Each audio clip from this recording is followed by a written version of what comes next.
নমস্কাৰ ছাৰ। নমস্কাৰ। ছাৰ কি নাম আপোনাৰ? মোহিত কুমাৰ। মোহিত, আপুনি ক'ৰ পৰা আহিছে? মই ইউ.পি. ডিষ্ট্ৰিক্ট উৰিয়া, উত্তৰ প্ৰদেশৰ। মোহিত, আপুনি সন্ত ৰামপালদেৱ মহাৰাজৰ পৰা নাম দীক্ষা কেতিয়া ল'লে? মই 13 অক্টোবৰ 2019। সন্ত ৰামপালদেৱ মহাৰাজৰ পৰা নাম দীক্ষা লোৱাৰ আগতে আপুনি কিবা ভক্তি সাধনা কৰিছিলনে?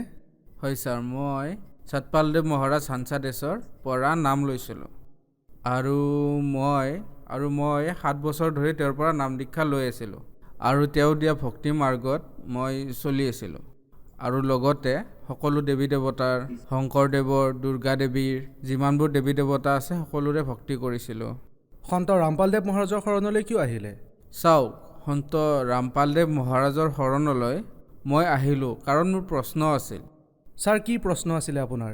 মোৰ প্ৰশ্ন আছিল যেনে ধৰক ভগৱান ক'ত থাকে, ভগৱানক কেনেকৈ পাব পাৰি আৰু কোনে দেখিছে।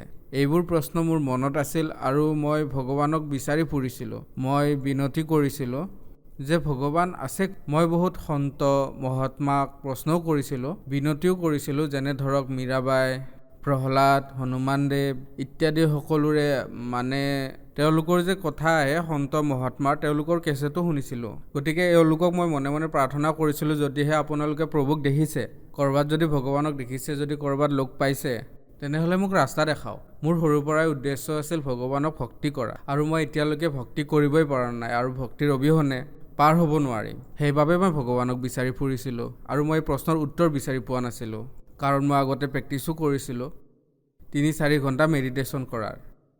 লক্ষ্য আছিল যে মই লাহে লাহে মেডিটেশ্যনৰ সময়টো বঢ়াম। মোহিত, আপুনি কৈছে যে আপুনি সতপাল মহাৰাজদেৱৰ সৈতে 6-7 বছৰ ধৰি জড়িত আছিল আৰু 3-4 ঘণ্টালৈকে আপুনি মেডিটেশ্যন কৰিছিল। আপোনাৰ ভগৱানৰ প্ৰতি অটুট শ্ৰদ্ধা আছিল। আপুনি যিকোনো প্ৰকাৰে ভগৱানক পাব বিচাৰিছিল আৰু সন্ত মহাত্মাও হ'ব বিচাৰিছিল। গতিকে এনেকুৱা কিয় কৰিব বিচাৰিছিল? কি কাৰণ আছিল? চাওক, ইয়াৰ কাৰণ এইটোৱে আছিল যে মোৰ মুখ্য উদ্দেশ্য আছিল যে ভগৱানক বিচাৰি পোৱা। মই ভগৱানক প্ৰাপ্ত কৰিব বিচাৰোঁ, কিন্তু মই আজিলৈকে ভক্তি কৰা নাই।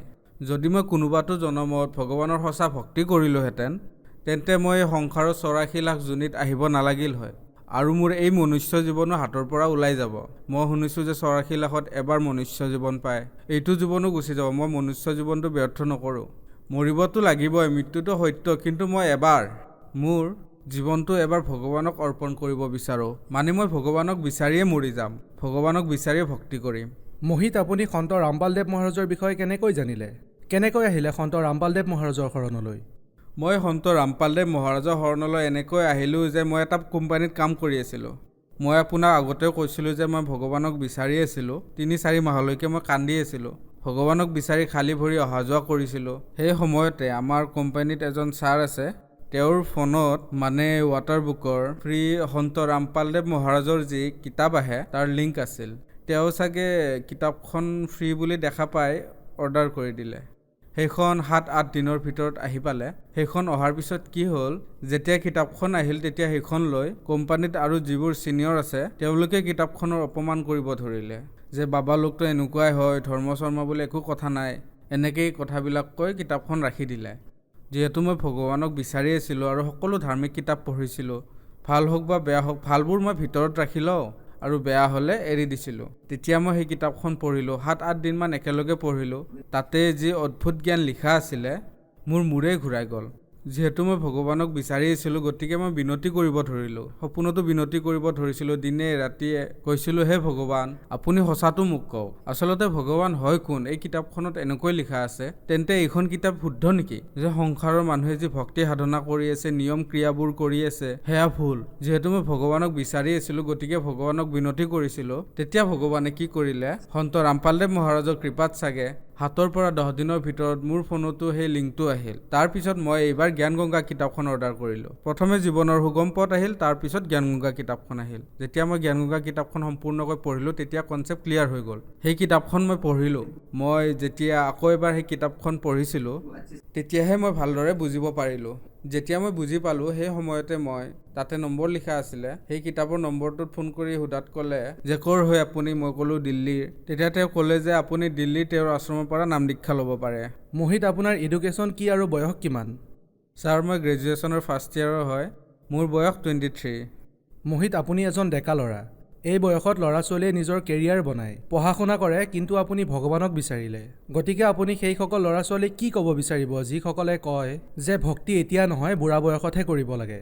মই তেওঁলোকক এটা কথাই ক'ব বিচাৰোঁ, মনুষ্য জীৱন 84 লাখ জনীৰ পিছতহে পায় আৰু এবাৰেই পায়।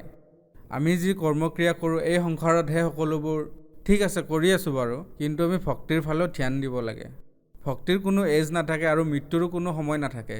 সৰুকাল হওক, ডেকা অথবা বৃদ্ধকাল, ভক্তিও এটা ভাল সংস্কাৰে আমি আঁকোৱালি ল'ব লাগে।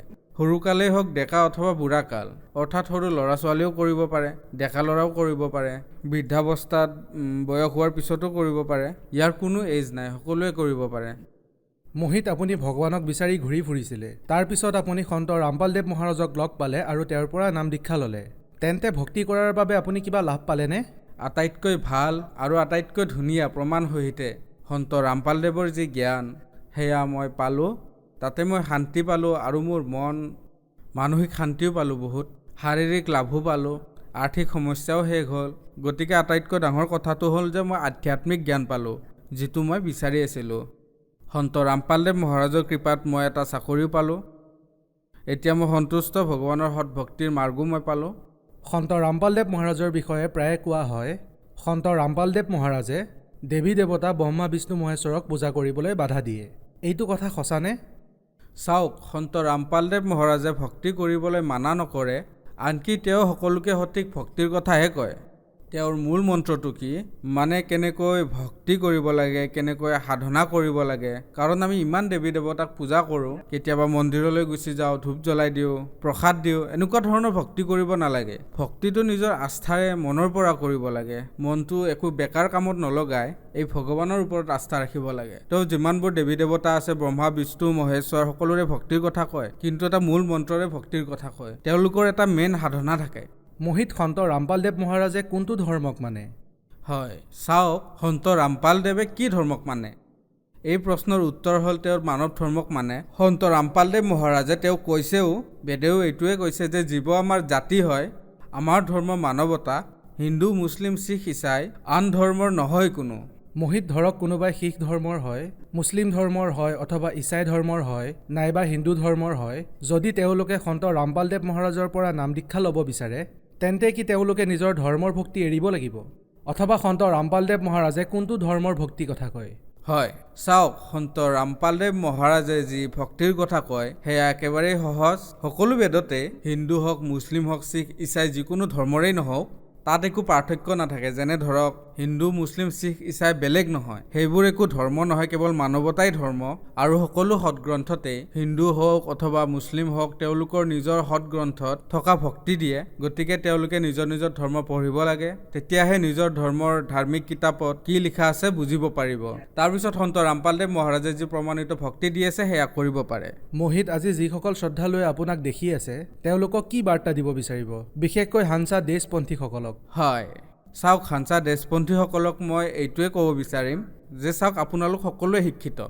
সেই পৰমেশ্বৰৰ কৃপাত আজিৰ পৰা 40-50 বছৰৰ আগতেতো একোৱেই নাছিলে, ইমান জ্ঞান নাছিলে, ইমান বিজ্ঞান নাছিলে। আজি আমি পৰমেশ্বৰৰ কৃপাত আমি শিক্ষিত, আৰু আজি আমি সকলো নকলি ধৰ্মগুৰুৰ সৈতেও জড়িত। মই এওঁলোকক এটাই নিবেদন জনাম যে আপোনালোকে কৃপা কৰি সন্ত ৰামপালদেৱ মহাৰাজৰ সৎসংগ শুনক। বেদৰ কথা সন্ত ৰামপালদেৱে কি ক'ব বিচাৰিছে এইটো মিলাই চাওক, তাৰপিছত গম পাব যে কি ভুল শুদ্ধ। আপুনি নিৰ্ণয় লওক। আপোনালোকে যি ভক্তি কৰি আছে, মই নকওঁ যে আপোনালোকে ত্যাগ কৰক, বাকী প্ৰথমে আপুনি নিৰ্ণয় লওক। কি ভুল শুদ্ধ নিৰ্ণয় কৰাৰ পিছত তাৰপিছত আপুনি সন্ত ৰামপালদেৱ মহাৰাজৰ সৈতে জড়িত হ'ব পাৰে, যদিহে আপোনাৰ ভাল লাগে। এনেওতো তেওঁ ভক্তিৰ সকলো প্ৰমাণ দিয়ে আছে। এই প্ৰকাৰে নিজৰ ধৰ্মৰ কিতাপবোৰ পঢ়ক, সন্ত ৰামপালদেৱ মহাৰাজে কি কৈছে তেওঁৰ লগত মিলাওক, তাৰপিছত সন্ত ৰামপালদেৱ মহাৰাজৰ পৰা নাম দীক্ষা লৈ কল্যাণ কৰাওক। মোহিত, ভক্তি কিয় কৰিব লাগে? যদি কোনোবা সুখত আছে, তেন্তে ভক্তি কিয় কৰিব লাগে? চাওক, ভক্তি এইকাৰণে কৰিব লাগে যে যি প্ৰকাৰে ল'ৰা ছোৱালীবোৰক স্কুলত পঢ়াবলৈ যে এডমিশ্যন দিয়ে আৰু পঢ়ে, সিহঁতে পঢ়াৰ লগে লগে ভাবে যে নিজৰ কেৰিয়াৰ বনাব লাগে, মই কিবা প্ৰাপ্ত কৰিব লাগিব। পঢ়া শেষ হোৱাৰ পিছত ভাবে যে আৰ্থিক সমস্যাৰ কথা ভাবে, চাকৰিৰ কথা ভাবে, পঢ়া শুনা কৰি যি লাভ পাব বুলি ভাবে, সেই লাভৰ বাবে প্ৰেৰিত হয়। আৰু এই প্ৰকাৰেৰে কিছুমান ল'ৰা ছোৱালী এনেকুৱা হয় যিয়ে পঢ়া শুনা নকৰে, সিহঁতে একোৱে নাপায়। ঠিক একেই আমাৰ মনুষ্য জীৱন। আমি জীৱন যাপন কৰি ভক্তি কৰিব লাগে যাতে ভগৱান পাব পাৰোঁ, সঁচা ভক্তি কৰি। যদি আমি পঢ়া শুনা নকৰোঁ তেনেহ'লে 84 লাখ জনীত আমি ঘূৰি ফুৰিব লাগিব, কাৰণ ভক্তিৰ অবিহনে আমাৰ কল্যাণ নহয় এতিয়া। গতিকে আমাৰ জীৱনত ভক্তি কৰাটো প্ৰয়োজনীয় হয়। ছাৰ, আপুনি নিচাও কৰিছিল নেকি? হয় ছাৰ, মই নিচা কৰিব ধৰিছিলোঁৱেই। আগতে কৰা নাছিলোঁ, পিছত কৰিব ধৰিলোঁ। তেন্তে সন্ত ৰামপালদেৱ মহাৰাজৰ শৰণলৈ অহাৰ পিছত আপুনি এই নিচা কৰাটো বাদ দিলেনে? হয়, কাৰণ সন্ত ৰামপালদেৱ মহাৰাজৰ পৰা যেতিয়া মই নাম দীক্ষা ল'লোঁ, জ্ঞান বুজিলোঁ আৰু তেওঁৰ নিয়ম পালন কৰিলোঁ, তেতিয়া কেৱল মোৰ নিচাই নহয়, সকলো প্ৰকাৰৰ বেয়া অভ্যাস মোৰ পৰা আঁতৰি গ'ল। সন্ত ৰামপালদেৱ মহাৰাজৰ শৰণলৈ অহাৰ পিছত সকলো বেয়া অভ্যাস আঁতৰি গ'ল। এতিয়া মই শান্তিৰে জীয়াই আছোঁ, আৰু যি মই ভগৱানক বিচাৰি যি প্ৰশ্ন সুধি ফুৰিছিলোঁ সেই উত্তৰো মই পালোঁ। এতিয়া মই বহুত ভালদৰে আছোঁ আৰু সেই ভগৱানৰ ভক্তিও কৰি আছোঁ। মহিত সন্ত ৰামপালদেৱ মহাৰাজৰ পৰা নাম দীক্ষা কেনেকৈ ল'ব পাৰি? চাওক, সন্ত ৰামপালদেৱ মহাৰাজৰ পৰা নাম দীক্ষা আমি বহুত ধৰণেই ল'ব পাৰোঁ। যেনে ধৰক সকলো ষ্টেটতে সন্ত ৰামপালদেৱ মহাৰাজৰ নামদান কেন্দ্ৰ আছে, আপুনি খবৰ ল'ব পাৰে। আৰু দ্বিতীয়তে আপোনাৰ তাত যদি কিতাপ আছে, কিতাপতো নম্বৰ লিখা থাকে, তাতে কণ্টেক্ট কৰি আপুনি খবৰ ল'ব পাৰে যে আপোনাৰ ওচৰৰ নামদান কেন্দ্ৰ ক'ত আছে। আৰু লগতে আপুনি যদি টিভিত সন্ত ৰামপালদেৱ মহাৰাজৰ সৎসংগ চাই, তাতে হালধীয়া শাৰী এটা আহে, সেই হালধীয়া শাৰীত যি নম্বৰ লিখা থাকে সেই নম্বৰত যোগাযোগ কৰি আপুনি তেওঁলোকৰ পৰা তথ্য লৈ নাম ল'ব পাৰে।